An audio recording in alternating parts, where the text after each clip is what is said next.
The Democrat war on parents has been a long simmering plot. Remember when the DOJ, under Attorney General Merrick Garland, labeled concerned parents at school board meetings as domestic terrorists?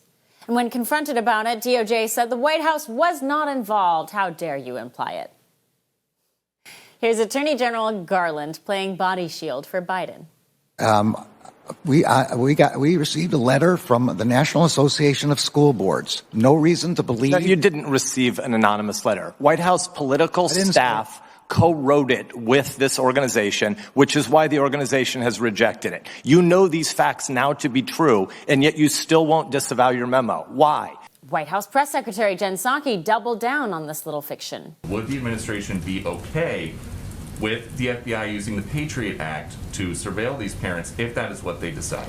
I don't speak on behalf of the National School Board Association. I speak on behalf of this government. The Attorney General has put out a letter. They will take actions they take, and I would point to them for more information. And if you thought the Biden team was lying here, well, you were absolutely right.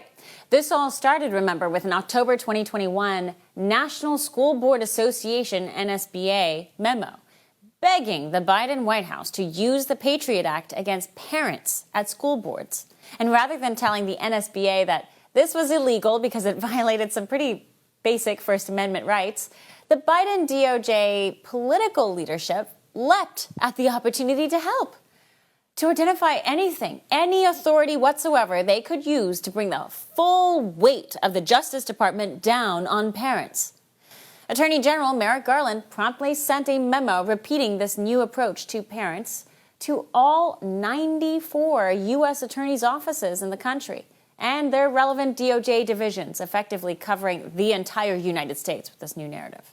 And once this was exposed, the memo was exposed, the DOJ insisted this was all their idea, all in response to the concerns from the sweet little NSBA. Turns out, this narrative was a total fabrication, if their own internal emails are to be believed. New emails uncovered by America First Legal just this week has found that Kevin Chambers, a top DOJ aide, confirmed the White House's direct involvement.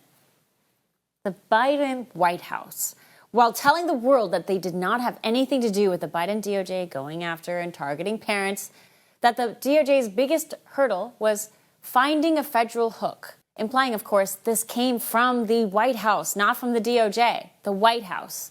The emails go on to paint a very disturbing picture.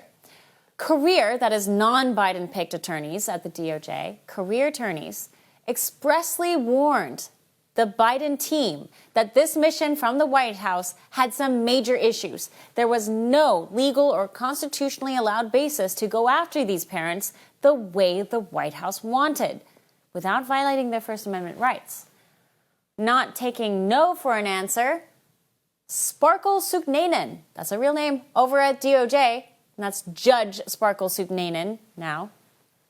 Sparkle presses on, and she's still trying to find some kind of loophole in the system, some way to get around this pesky First Amendment stuff we Americans love so much.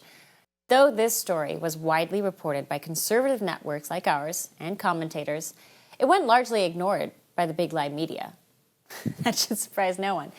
But remember, this was all happening because Biden was pulling out of Afghanistan, and that story consumed all the media's attention. The question is, now that these emails confirm the White House's direct involvement in the war on parents, now that these emails confirm Merrick Garland was not giving us the full picture and was covering for Biden, will it now get the attention it deserves? You and I both know the answer. This is just another story sitting there in black and white. It's about to get memory hold. But perhaps history will be more honest, and maybe Congress will do something about it. That might be up to you.